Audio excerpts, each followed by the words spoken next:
What's up, everybody? Karma Cashflow here. Just having a little fun in the house while we have our little countdown going on. Got my daughter Lily jamming in the house, just dancing all the music. And then, as you saw, my bird Jarvis was also dancing, and my wife. We were just having a good old time. So welcome, everybody. Today, we're going to be talking about what to do when stuff doesn't work out, right? So let's say you build a funnel and you're running traffic to a landing page and so forth, and what to do when that stuff doesn't work. So that's what we're talking about today. We're also going to be picking names for people to join the beta group. All right. So what the beta group is it's a beta group of people, 9 people. I'm only picking 9 people for to join my course and my membership, and it is absolutely free. If you want a chance to join it, there's still a little bit of time because I'm going to be picking the names at the end of this show, right? So if you want a chance to win, and you haven't done so already, applied, what you need to do is you need to go to thecashflowarmy.com right now and join my free community, and then send me a private message letting me know that you want to be in the beta group. So let me tell you a little bit about the beta group. So again, you're going to get access to the course, and the course is broken up into 3 stages with 2 modules in each stage. Stage 1 is all about foundational stuff. Stage 2 is when we actually build out your core business, working off of 3 main models, and then a 4th model, which is just a combination of the 3. And then stage 3 is all about scaling and managing your growing business. So it's going to be really, really awesome. You'll get a lot of great content in the course, and you get to keep the course as well, absolutely free even after the beta test is over.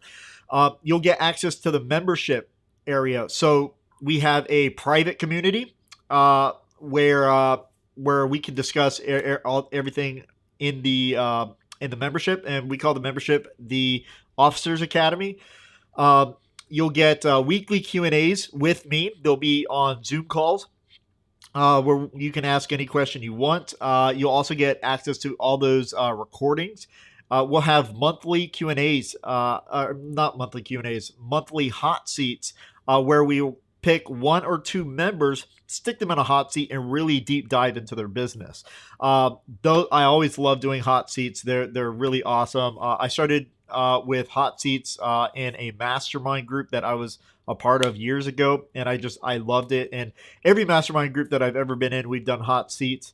And I think it's really, really awesome. You'll also get access to the recordings of all those hot seats as well. We will have weekly challenges. So almost every week, we're going to have a weekly challenge where you're going to be, offered to do something. There's going to be a challenge offered, and the person that actually wins the challenge will get a prize of some sort. What that prize is, you'll just have to wait and find out. And so much more. I'm actually considering restarting a newsletter that I used to publish on digital marketing and building passive income online. I decided that, I haven't decided, but I'm deciding on whether I should be doing another newsletter. And this is a newsletter that actually went out to someone in the mail. So it wasn't digital. It was actually delivered to your doorstep. Let me know in the comments if that's something that you would be interested in, getting a newsletter from me about business, building businesses online, whether that be, the newsletter is talking about advertising, with frameworks and everything, email marketing, course building, memberships, affiliate marketing, all that good stuff. It's going to be really, really awesome. We're going to have a lot going on, but let's go ahead and just start jumping right in.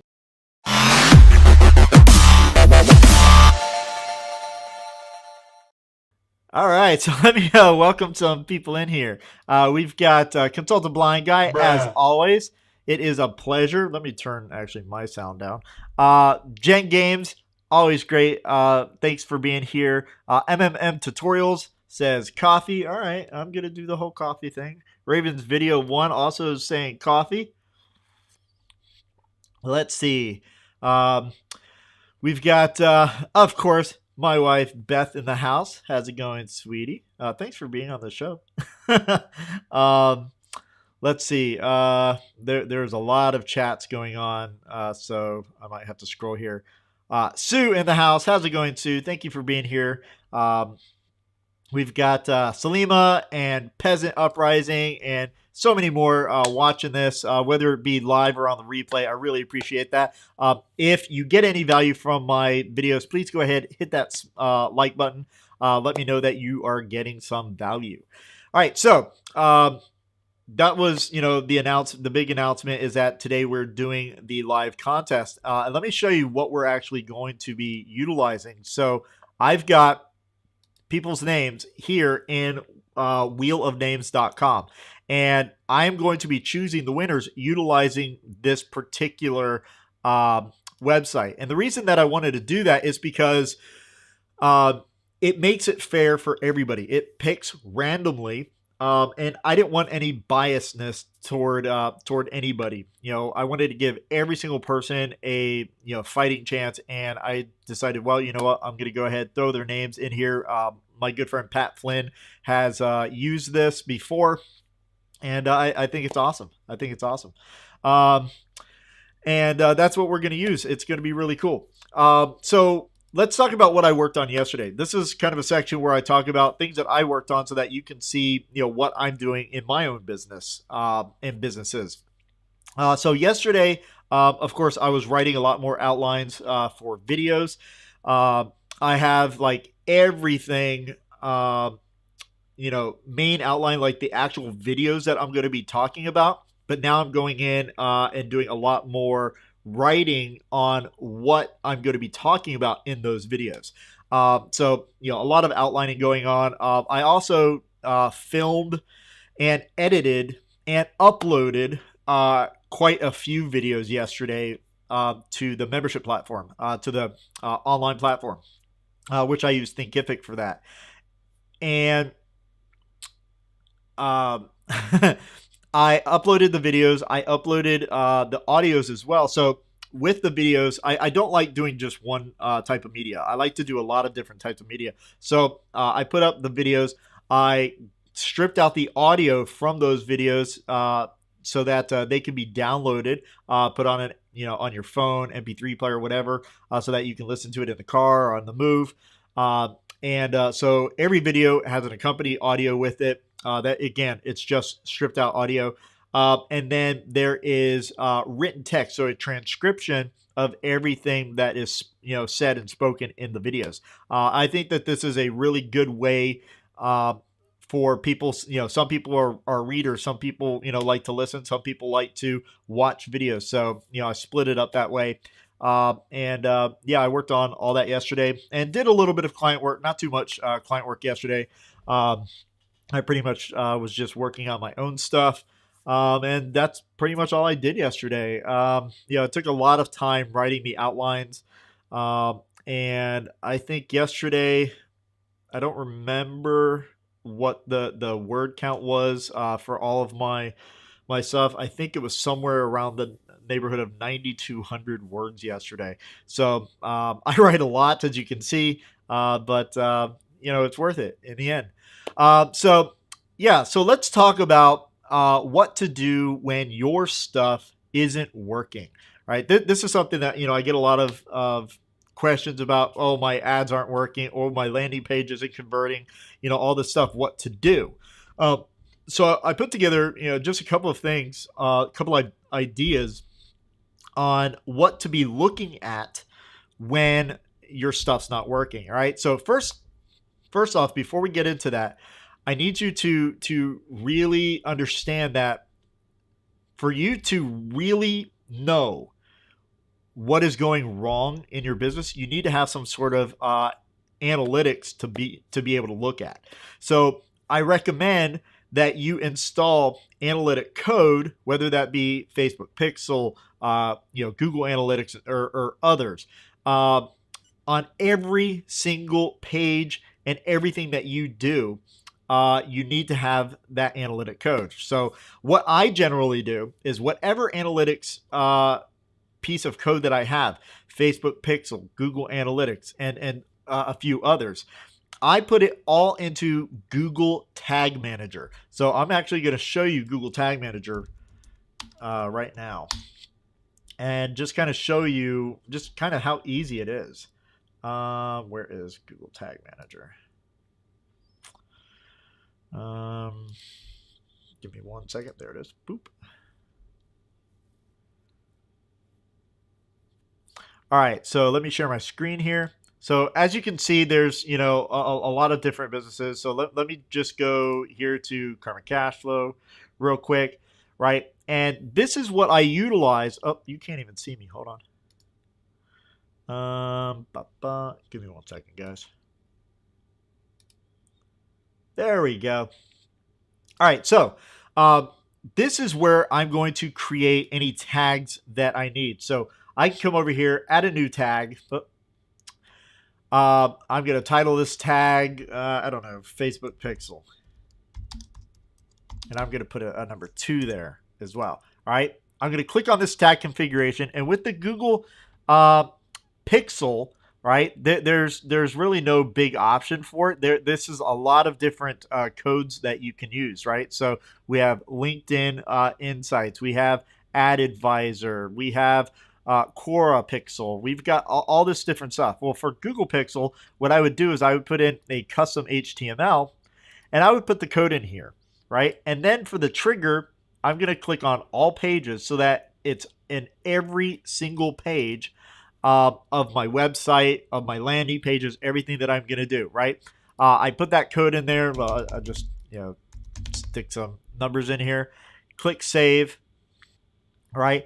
I'm going to submit it, and what that submission will do, I'm not going to submit it, but what that submission will do is it will activate it, right? So I want to activate it, and then I'm going to click here, right, to get my code and put this code on every single page and landing page that I have, right? So I only need one particular code for everything. I don't need to have my website littered with code, right? That's not what you want, all right? You want one piece of code. So just the Google Tag Manager code, and that's it. Any other code you have goes in Google Tag Manager, right? Then, from here, if I want to swap out, Facebook Pixels, or I want to swap out, maybe I'm not using a particular piece of software anymore, I want to take that code out, I do that from Google Tag Manager, right? That means that I don't have to go into all my different pages or landing pages or websites even. Maybe I have multiple websites with the same Google Tag Manager code in it. Maybe one is my regular website. The other is a learning platform of some sort, like a membership website that is just on a subdomain or something like that, right? I only need to change everything out in Google Tag Manager. I don't have to worry about all that other stuff, going to all these different pages and sites and everything to take out that code. I just do it in one place, and it auto-populates everywhere, right? So that's something that you definitely want to do before you start like looking at your analytics and finding out what's going on, what's going wrong, and so forth. All right, let me move some stuff around because I had moved it before. All right. By the way, if you have any questions at all, throw them in the chat with the word question all in caps first, and I'll go ahead and be able to see it easier and answer any of your questions. All right. So that's first thing first. All right, is throw all of your stuff in Google Tag Manager, all of your code in Google Tag Manager, and put Google Tag Manager everywhere. Right. When I do like landing pages and so forth, I do that off of my WordPress website, and my WordPress website utilizes a plugin, a series of plugins from Thrive Themes. And Thrive Themes, what it is a plugin that enables a page builder. It enables me to have lead forms, pop up or on a page. I can take testimonials. There's lots of different things that I can do. And in the settings area, I have an opportunity to put codes in there, right? That'll populate throughout my site, throughout all my landing pages and everything. That's where I'm going to put Google Tag Manager. And Google Tag Manager is freaking awesome. Let's see.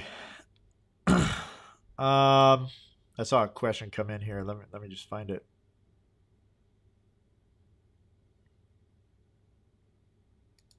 All right, so Peasant Uprising is saying, is that just a code generator that you can use on any site? Where would you plug that in for each page? All right, so Google Tag Manager is just a host. It's kind of like a pot that you put all of your codes in, right? And that pot has a code itself. And where I would do it, let me show you on my site real quick. I'll go into my website and I will actually show it to you. Just let it pop up. Tum-ti-tum. I have quite a few different things going on. All right, let me go to my settings page.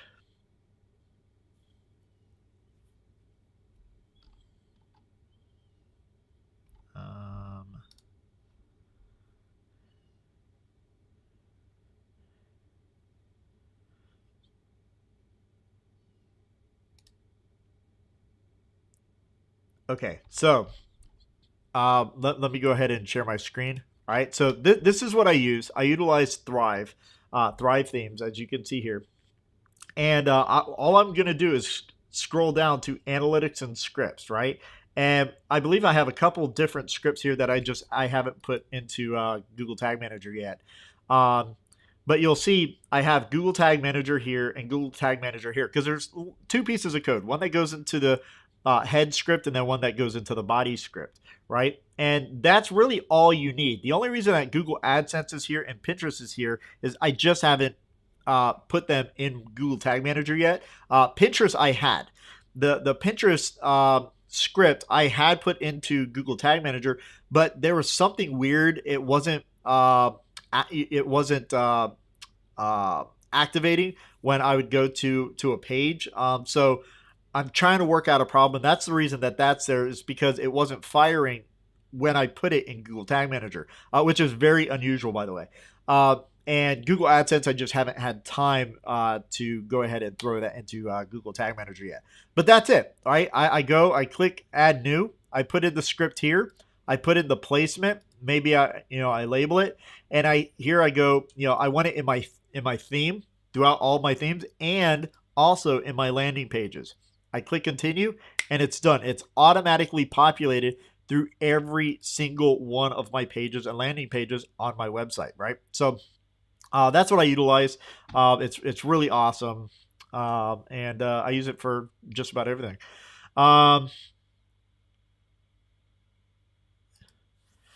Consult the Blind Guy saying, question, did you get your copy of My Token of Appreciation in Lita yet? I have not, actually.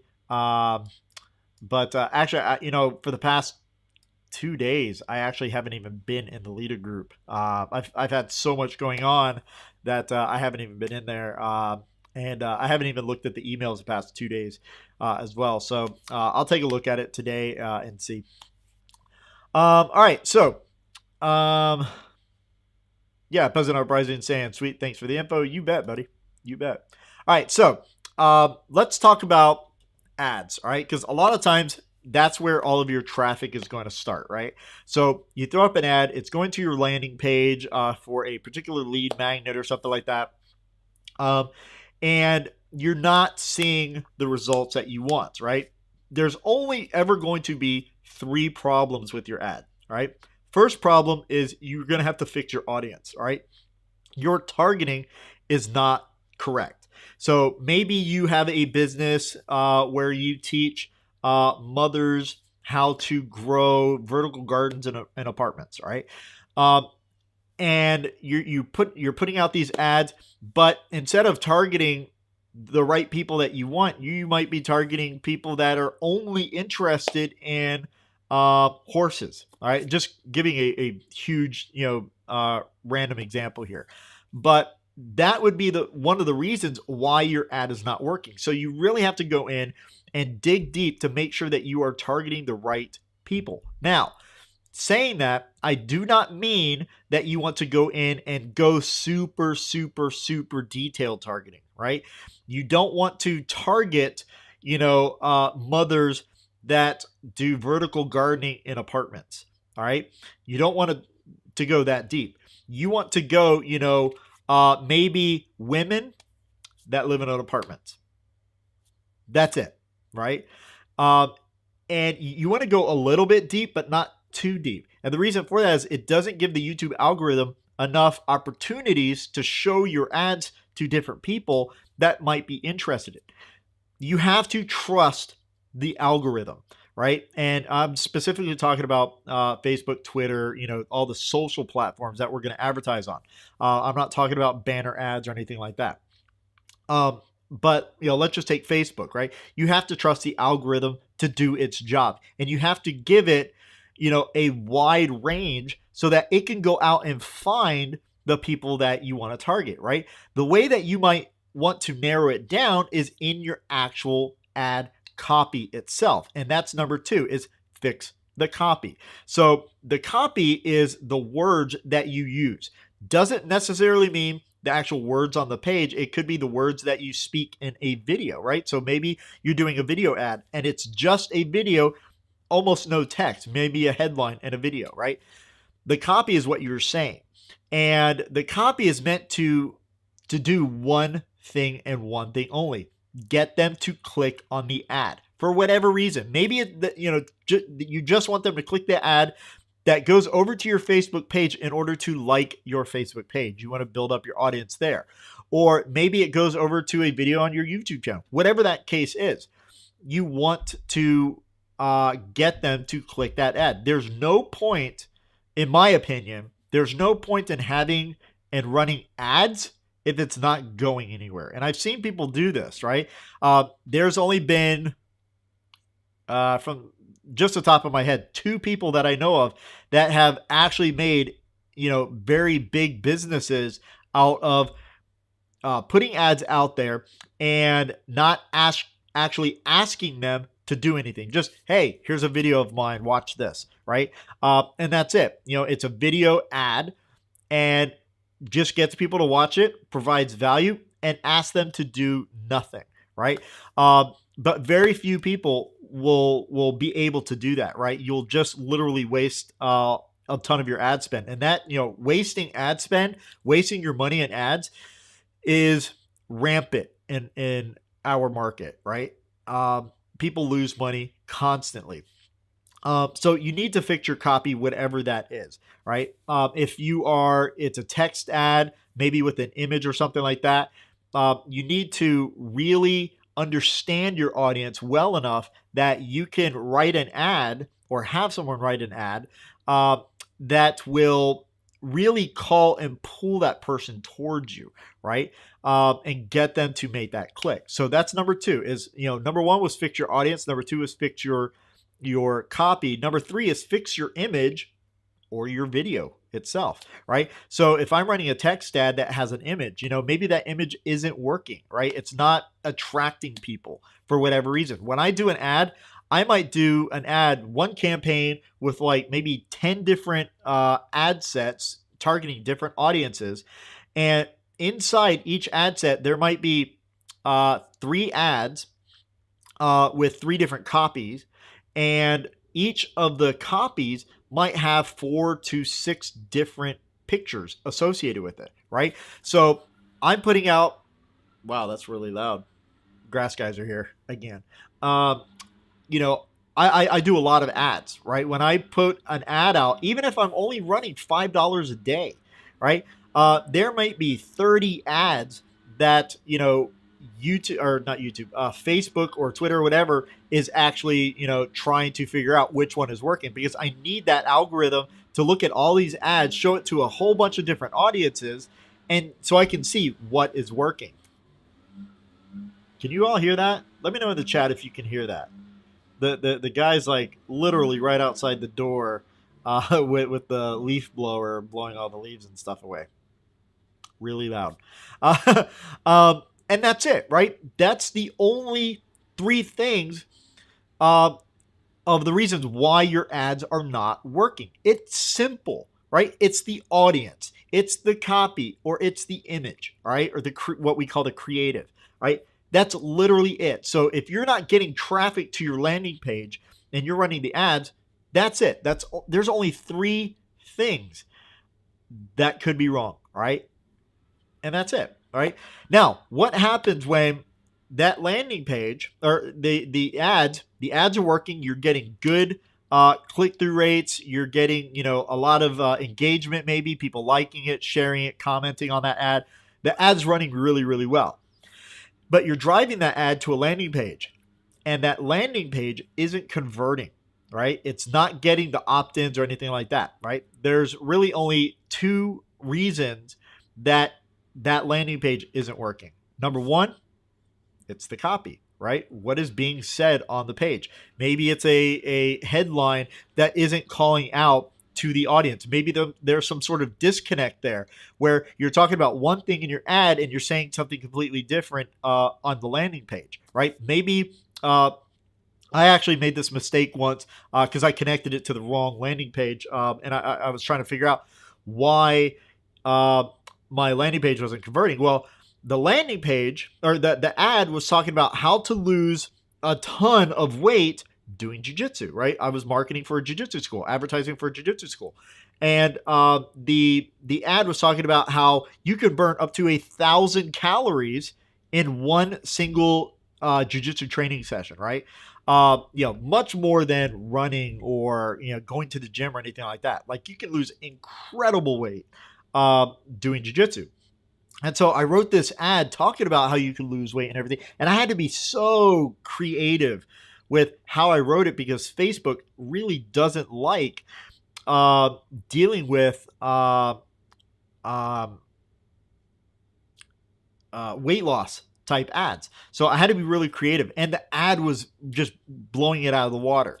But almost nobody, I was getting like a 4% conversion rate on my landing page. It was terrible because I connected it to the wrong landing page. So in the ad, I was talking about how you could lose a ton of weight. And on the landing page, I was talking about self-defense for kids, right? It's all jiu-jitsu related, but it was a disconnect, right? The people that, I want to lose weight, maybe this jiu-jitsu thing could help me. They go over to the landing page and see, self-defense for kids. I don't know. I don't want to do that. I don't want to give my contact information for that. So it was, a disconnect because the copy was off. So once I realized that, I redid the landing page, connected it to the right landing page, and the landing page spoke about the same stuff that I was talking about in the ads, right? The weight loss. And we actually did a short video. It was like, it was a headline, a video, a headline, a sub-headline, a video, and the opt-in form. And that was it, right? Number two reason that your landing page isn't converting is the layout, right? A lot of people try to make these really overcomplicated layouts for landing pages, right? They've got different pictures on there. They've got this, they've got that, black background, white text, making it hard to read. The problem may not be the copy itself. The problem might be the landing page design itself. And in my experience, if you're going to do a landing page, I don't typically like landing pages and lead magnets, which I've talked about before, because it doesn't give any upfront value. It's a promise of value. And, half the time, those promises are false promises. They don't actually provide the value. Maybe it's, if you give me your contact information, I'm going to give you this mini course. It's 3 videos, this and that. And every single video is nothing but a sales pitch for their whatever, right? So it doesn't really provide that much value. Or maybe it's signing up for a webinar. I promise that I'm going to deliver value on the webinar. And the webinar is nothing but a sales pitch, right? How many of us have actually been on those type of webinars and, put our names into things and gotten zero value from it? I know I have countless times. So those are really the only two things when dealing with a landing page is the copy's wrong, right? Maybe that there's some sort of disconnect, or maybe just what you're saying is just not attractive to the person. And in that case, you need to go back and understand your customer a little bit better. And two, the layout. That's pretty much it when it comes to landing pages. Consultant Blind Guy is asking, what is your tattoo on your left arm? So this one here is a Filipino warrior. And for those that don't know, I teach the Filipino martial arts. I teach a lot of different martial arts, but one of them that I teach is a Filipino art. I'm certified in 15 different self-defense systems and martial arts. 10 of those 15 are Filipino arts. So what happened? Okay, I'm still live. Something happened with eCam. I thought maybe I wasn't live anymore. So I drew this out, and I had it put on me quite a few years ago, but I don't know if you can see it. It's quite faded now. He's holding my one of my favorite swords, which is the Kampilan, and then he's holding a dagger here as well, because it's weapons based arts. And he's got all these like tribal tattoos and everything like that. So, I will actually be getting some tattoos very similar to that. I'm actually getting a full sleeve all the way down to my wrist, and it's going to be Filipino tribal tattoos. So yeah, there you go. Let's see. Question: what are your thoughts on someone taking comments, quotes, and using them for their merch without saying anything to you about it first? What do you mean by that, Consult the Blind Guy? Question: what are your thoughts on someone taking comments or quotes and using them for their merch? Oh, okay. So taking like your stuff and utilizing it for their merchandise. Yeah, that's no bueno. I don't like that at all. I mean, if it's not like copyright or trademarked or something like that, there's really nothing you can do about it, but it's just wrong. It's just wrong. Yeah, I don't like it. I mean, you can, maybe let everybody know online what they're doing, what they've done. Especially if you can prove that is your quote.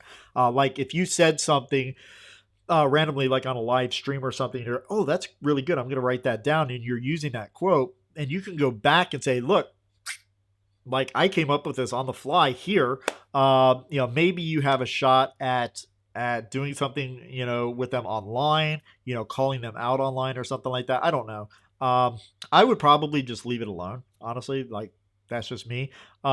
I noticed that I actually created an image that I put on a T-shirt over years ago on Cafe Press, and I now see people utilizing that image. It's a martial art image, utilizing that image and putting it on their own shirts and merch and so forth. I'm just like, yeah, whatever.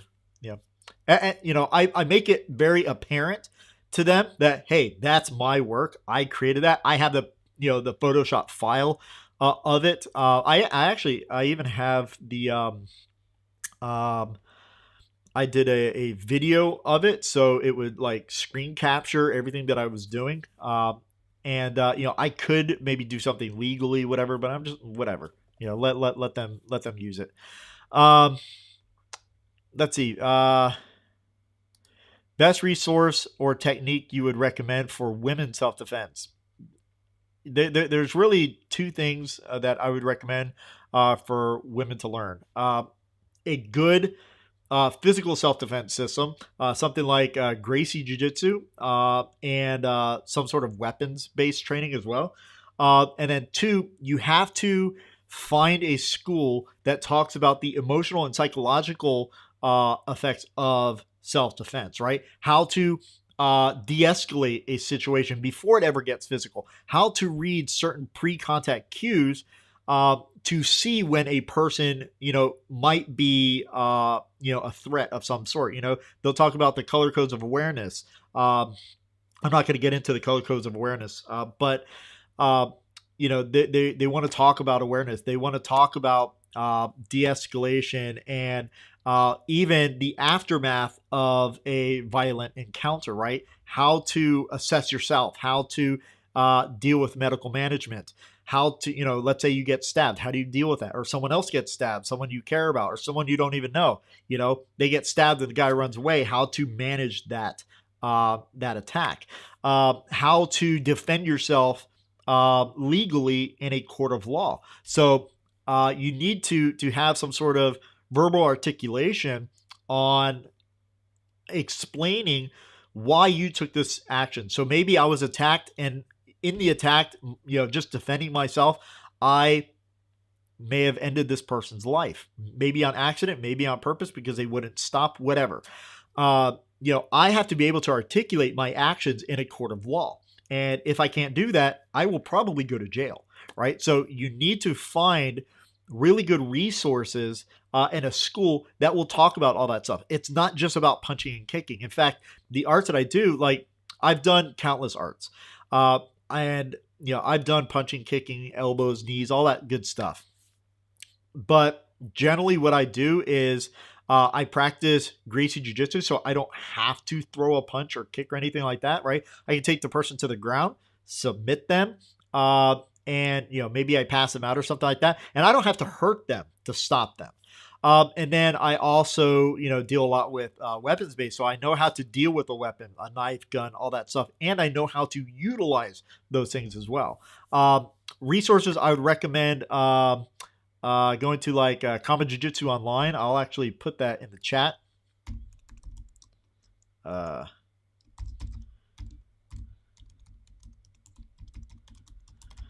Is that right? Let's see.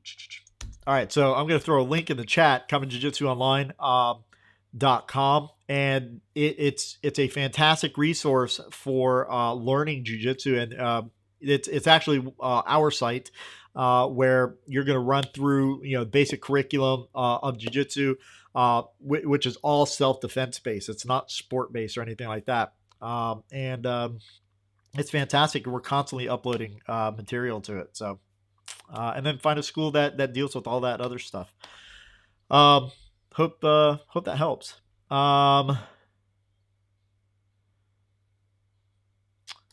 Slim is asking, how many children do you have? I have 3 kids. My daughter, who's 9, who was sitting in the chair during the countdown, she's awesome. My oldest son, Josh, who was actually on the live stream once when he was here, he's 19 going 20. He lives in Florida. And then my youngest son, Ryan, he's 13 going 14. He'll be 14 in like 3 weeks. Crazy. And he lives with his mom in England. I know you asked the question again, how many children do you have, and what have they each taught you? Patience. They have taught me patience. You gotta have patience when you have kids. Yeah, that's probably the biggest thing that they've taught me, is have more patience.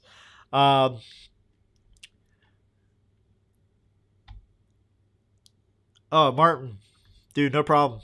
Glad I could help you. Let's see. Great resource to learn the color codes of awareness is Tim Kennedy and Sheepdog Response. Yep, absolutely. Welcome, Daryl, as well. Thank you for being here, my friend.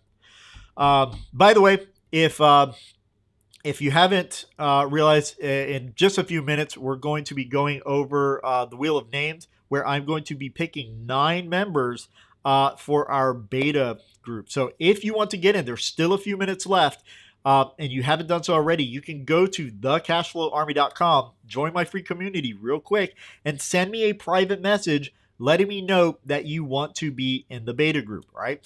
And then in just a few minutes, we're going to go ahead and do that. Let's talk about when someone doesn't open your emails. What could be wrong there, right? There's really only 2 things, all right, of why someone's not opening it or why someone's not reading it. Number 1 is the subject line, right? Or let me back up. All right. The from line or the subject line, right? The from line is like your name or your company's name, right? There may be some sort of disconnect there where the person, they see your name pop up and they have no idea who you are, so they're not going to open it no matter what your subject line says, right? Or, I mean, if your subject line is really, really appealing to them, yeah, of course. But like if my email came up, Karma Cash Flow, and you didn't really recognize my name because maybe you hadn't gotten an email from me in a month, right? Like a lot of marketers do. There's that disconnect. And so what incentive do you have to really open this email? If they know who you are, then it could be the subject line itself. Maybe they're just not interested.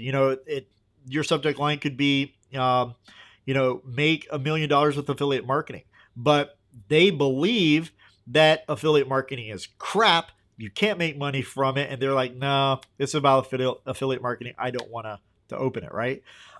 So that subject line is not appealing to them. So, of course, they won't open it.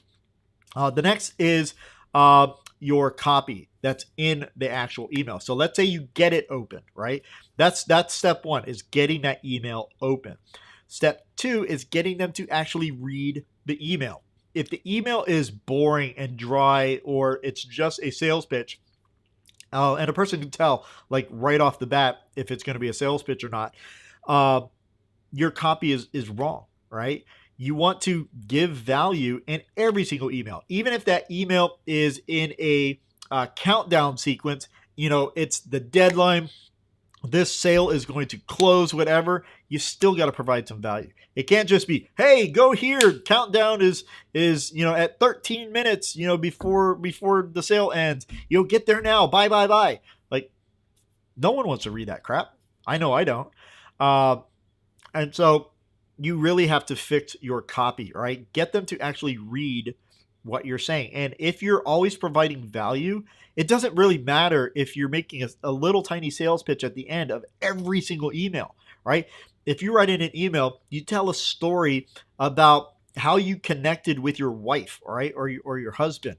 And that, is, the driving factor. Maybe there's a twist of that was the driving factor for me to start my online business. And this is how it all happened and blah, blah, blah.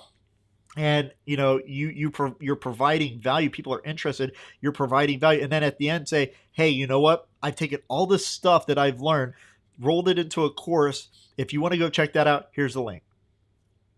Right? Simple, right? It's not a hard, call to action. It's, if you want to learn what I've learned in my process, here you go. Right? And you can do that in every single email. Every single email, you can put a pitch in, but you got to provide value first, right? So that copy needs to be right. And there is certain ways to actually do the, to write emails. There are certain frameworks that I use. You have to start with frameworks, right? Frameworks are everything. There's zero work that happens with me without a framework first, right? And that helps me write the best copy that I possibly can. Xenia and Blada in the house. How's it going, my friends? Really, really appreciate you being here. People talking about patience. Yeah. So if your emails aren't getting open, those are the only two things for you to actually look at. Everything else doesn't really matter. Let's talk about the sales page. All right. What if you're sending traffic to the landing page that, you're getting a lot of good responses on your ad. That's working well. They're opting into your landing page. So that you've got a good conversion rate. Maybe it's a 65% conversion rate on that landing page. Fantastic. It's working well. They're getting their emails, they're opening it, and they're actually clicking on it. And let's say that email is directed to a sales page and nobody's buying. Right? If everybody's buying, you're getting a really good conversion rate there, then there's really nothing you need to do. Maybe some small tweaks here and there, all right? Make it a little bit better. But what if they're not buying? All right? What do you do? All right? Again, it's going to be almost the exact same as the landing page. Your copy is wrong, right? So you're going to have to change your copy for one reason or another. you're going to have to change your offer, right? Maybe the offer is wrong. So you have the copy, you're getting, them interested, but they get down to the bottom of the sales page where the offer exists, and the offer is just wrong for them, right? They're not going to buy. So you might have to change the actual offer. And anytime that I do a sales page, the offer is where I always start, right? That is the most important part of a sales page, is the offer, not the headline or subject, or sub-headline. It's the offer. Your offer is not right, nobody's going to buy it, right? And then third, you got to change the layout, right? Maybe the layout is all wrong. I see a lot of people mimicking Russell Brunson's book funnel, right? They have a book funnel, so they go and literally duplicate his sales page, right? Super, super wrong thing to do. One, it's unethical. Two, his landing page isn't even that great, right? He does well with that landing page because two factors. One, he has a tremendous audience, right? Huge audience of ClickFunnels people that, would literally buy anything he put out. If he was like, guys, I've got this, little squishy thing here that, I'm going to sell this to you. It's only $20, buy it. Like, people would buy it. No doubt. And two, he has a ton of money to drive traffic via advertising, right? So, I look at his landing page and it's like, if anybody duplicates that landing page into their audience, it's not going to work out well, right? It has, dark background with light text, which is hard to read. So people don't want to sit there and read a ton of stuff. Some of the layouts are okay, but generally speaking, it wouldn't work out as well as, a different designed sales page. So those are really the only three things if the sales page isn't converting: is your copy's wrong, all right, your offer is wrong, or your layout itself is wrong. And those are the things that we're going to need to look at and to change. And to do all this stuff, you need to look at your analytics and see what's going on every single day. See what is happening with your ads. See what is happening with your landing pages. Or, like when I look at my multi-page pre-sale sites, I'm looking at how many people percentage-wise go from the first page to the second page. And then generally speaking, the majority of people will actually go from the second page all the way through to the last page, right? A huge majority. It's like from people that go from the first page to the second page, so people that actually land on that second page, 80 some odd % of them will actually make it to the end. Will actually make it, even if it's 10 pages long, they're going to make it to the end. And 91% of those people that make it to the last page will sign up, all right? Will give me their contact information, all right? And like 99% of the time, the real emails. So, those are a few of the things that you want to look at when you're building out your pipeline, right? Or your funnel, whatever you want to call it. I don't like the word funnel, but there you go. Let's see. I saw a few questions pop in. Question from Salima. What are some things that did not work for you when you first started? How did you fix it? When I first started, nothing worked. I'll be perfectly honest. Nothing worked. Everything I was doing was wrong. So my ads weren't working. My landing pages weren't converting. I wasn't able to sell anything. And the way that I fixed it is I kind of let someone else steer the boat. And I found my mentor, Frank Kern. Yes, the Frank Kern. And I told myself, anything he tells me, I'm going to do. Doesn't matter what it is. If he said, drive a landing page directly to a sales page for cold traffic, right? Then that's exactly what I would do, right? If he said, build out your funnel this way and only do membership sites, that's what I would do. Anything he told me, I was going to do. And because I listened and because I did everything he said, I am where I am today, right? I've made a ton of money online. And, yes, I did the work, but I give all the credit to Frank, right? He has taught me so much. He's directed me in the way that I needed. Like if I had problems with a sales page or something, I'd send it to him. Hey, dude, what do you think of this? And he would literally tell me, dude, that is crap. That is the worst sales page I've ever seen.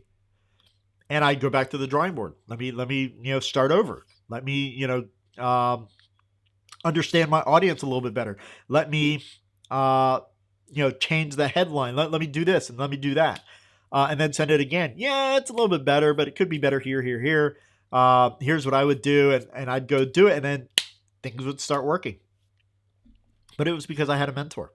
Honestly, that's how I fixed it. A lot of saying, right? Just go and copy Karma's landing pages. Please don't. I even now, like my landing pages get really, really good conversion rates, but I still think that they're terrible. I always think that all my stuff is terrible. Like I wrote an email once, and it was talking about, I don't know if you've heard the story about the red chair, right? I actually have two stories about red chairs. But one email I wrote was just about a red chair. My wife and I were coming home one day, and there's a random red chair on the side of the road. Nobody's sitting in it, just a red chair. And like I told a story about this and related it to something, and like it just got massive appeal. Like people were writing me, oh my God, that was such a good story and everything like that. Like it did so well. But I'm like, yeah, I think that email was terrible. Let's see. Sim is asking, do you study other people's sales pages for ideas and inspiration? Where do you find it? Absolutely. I study, anybody who's anybody, and their stuff is converting well, right? I try not to study people that they're just throwing a whole lot of money and ads to a sales page and it's converting because of it, because they're just throwing a ton of people in there. If I see a landing page or a sales page or something that like really works, then I'm going to study it in detail. I'm going to print it out sometimes, like literally, like print it out on paper, and go through and maybe highlight things. I might rewrite some parts of the sales page so that I can really kind of dig it into my memory on what they're talking about, what they're doing, not word for word. Like when I'm handwriting it, I'll do it word for word, but it's not that I want to copy their stuff word for word. I want to know why they're doing certain things, right? Why did they put this disclaimer here versus up at the top, right? Why did they talk about their offer first versus at the bottom? What are they doing? Why are they doing this? And really try to dig deep and study. I study people like, of course, all of Frank Kern's stuff, Todd Brown, Anik Singhal. Of course, I study all the great copywriters, especially Gary Bencivenga and Gary Halbert. Those two are amazing. David Ogilvy, pretty much anybody who's anybody that has done sales pages, have done ads. I study everything and just try to break everything down so that I can understand it better myself, so that, I can utilize those strategies and possibly some of the tactics in my own stuff. Copy, no matter if it's sales pages or landing pages or whatever, is not just created on the whim. It is constructed, right? It is assembled together, right? We know certain things work. So we just take, okay, I know that this headline works. Bloop, let me put it over here and rearrange it a little bit. But the idea of that headline is the exact same, right? It doesn't change. The words might be different, but the concept of it and the framework behind that headline is the exact same. I know that this structure for this email works, this framework. Boop, I'm going to take it over here, and I might write something completely different, but the framework is the exact same, right? And that's what I do. I assemble everything. That's all I'm doing. Let's see.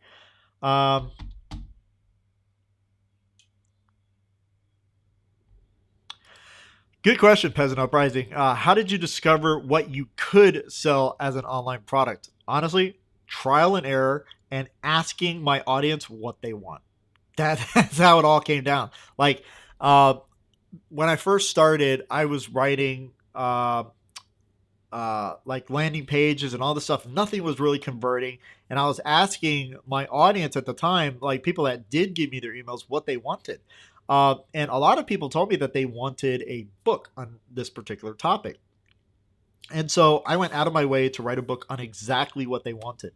And then I put it up on Amazon, and like I got tons of people buying my book. I made my first like before I put it on Amazon, I was selling it myself, and I made my first $5.60 by selling my free book or my book, and then threw it up on Amazon. But I discovered that I could sell stuff as long as my audience wanted it. So if you know what your audience wants and what they need as well, give them what they want. That's what's going to make them like purchase whatever. But in the process, give them what they need at the same time, right? That's the way I accomplish everything. So like, people that will buy my course, right? I'll talk about stuff that I know that they want to know about and learn about, but at the same time, I give them, like when they purchase my course, I give them what they need as well. But I hope I answered your question. How did you discover what you could sell as an online product? Yeah, I asked my audience. Consult the Blind Guy, really good question. Do you register copyrights on your copyright?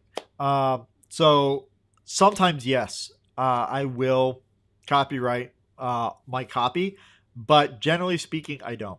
Once in a while, I will, if it's just like, I'm converting this sales page is converting at like a ridiculous rate, right? Then I might go do something like that. But generally speaking, it takes a lot of money and a lot of time and effort in order to copyright something that someone somewhere is just going to steal anyway, and utilize it. And there's almost nothing I can do. Like, I could have a copyright on a sales page or a term, whatever, and someone in China decides to rip me off and do something with it and start marketing with my exact copy and terms and everything like that. And there's almost nothing I can do about it. I would be fighting a legal battle in court for years and spending all types of money in order to possibly do something about it. So, once in a while, yes, but generally speaking, no. Let's see.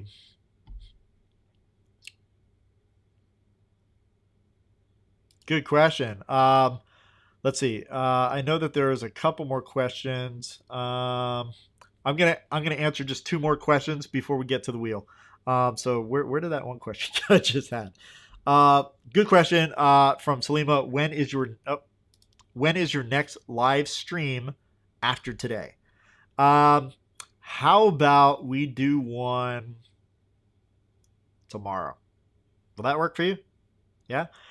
So yes, I'm going to do a live stream tomorrow.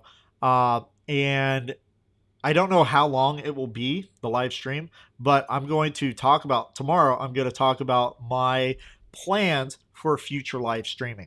And there's still a few details. The reason I'm not talking about it today is because there's a few details that I need to work out on the days, the times, and so forth that I'm going to be going live. But I'll also bring a lot of value tomorrow as well. I will have a plan to talk about something, and we'll go from there. So, but yes, tomorrow. That's the saying. I took a photo of that red chair. Yeah, that's true. I used it in my email.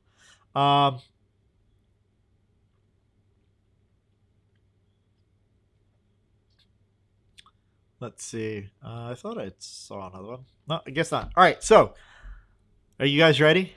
You guys ready to go to the wheel? So, when we started off with this challenge, and before I do that, actually, let me go. I want to go over to my website, my community, to make sure that no one else during this time has messaged me for to get into the beta group.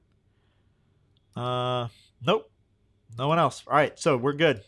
So time is up. What was I gonna say?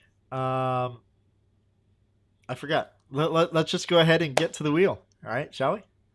Let me go ahead and share my screen. All right. Hopefully you all can see this, but I've put names into this box here, and it's just going to go through and pick people at random. Now, when I first started this, we had like 40 people wanting to get in, but because they realize that there's going to be work and homework and surveys and stuff like that, because I need your feedback. That's the point of the beta group. They opted out. So there's only 22 names for the wheel, right? So you have an even better chance at getting in. Let me take a sip of coffee.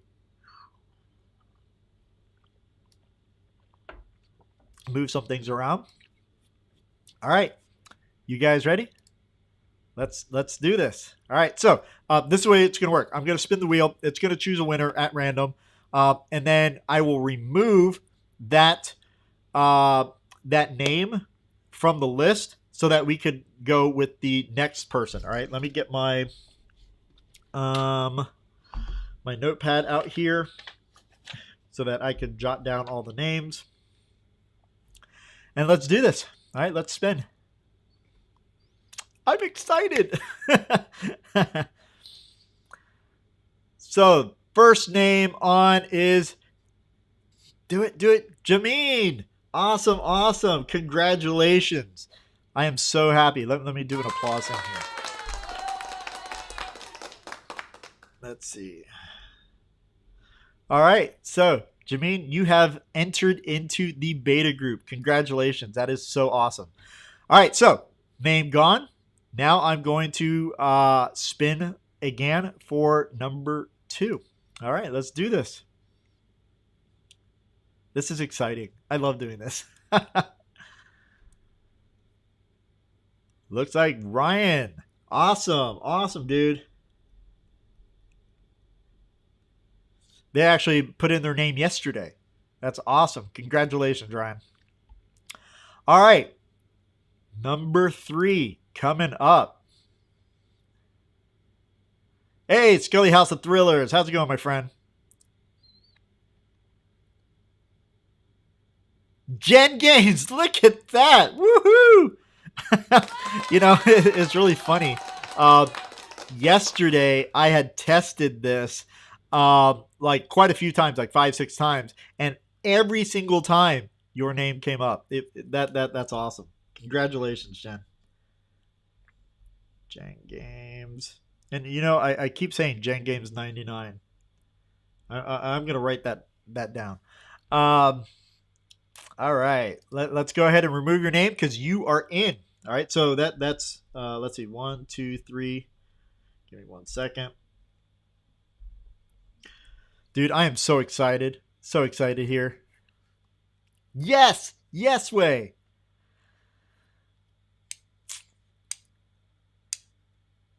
Who's going to get it? Malini.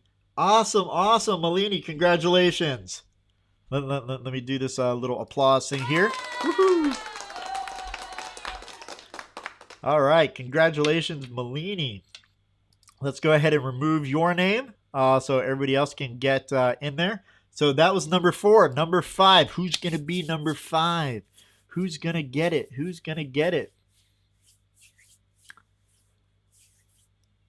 Looks like Chris. Chris is in the house. Awesome. Congratulations, Chris. I keep forgetting to do the applause thing. Awesome. All right, so that is number 5. We have 4 more to go. This is exciting. Isn't this exciting? I love this. Let's see. Who's going to get it? Maya. Awesome, Maya. Congratulations. Let me go ahead and do the little applause thing.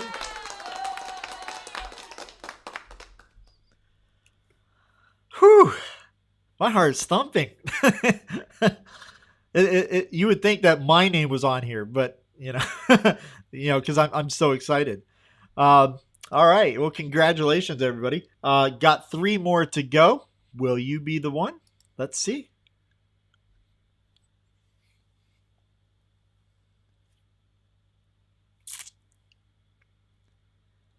Stacy Adams, congratulations. You know, I got to continue doing this applause thing. I'm always forgetting it. Let's see.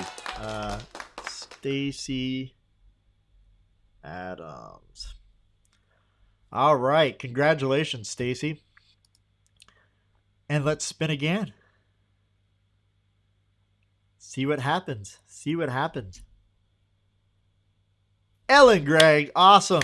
Awesome. Awesome. Congratulations.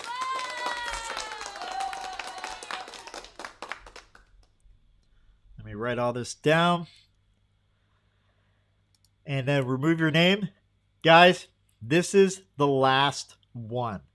I hope that you get in. I hope you get what you want. Let's go ahead and find out. Ready?